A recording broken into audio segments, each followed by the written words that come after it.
جانان دې بد په ما ثبوت کړي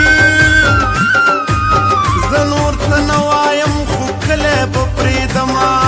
او به تا د جنو محفل تود دی په لیوني یار دې حجرې آبادې دینه په تا دې هېڅ نه کېږي یاره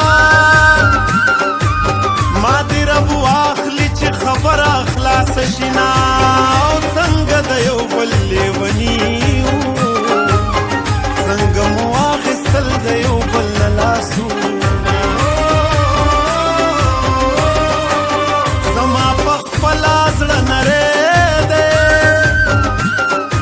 ستا غریو نیولی غږ مې زړه سوری کوي نه ما تر سهاره شپه خوړلې چا چې خوب کړی وي هغه دې کار له زینه زما سازونه ستا نازونه قیامتونه اور دې اوس وځي د دواړو نصیبونه ای زما سازونه ستا نازونه قیامتونه اور دې اوس وځي د دواړو نصیبونه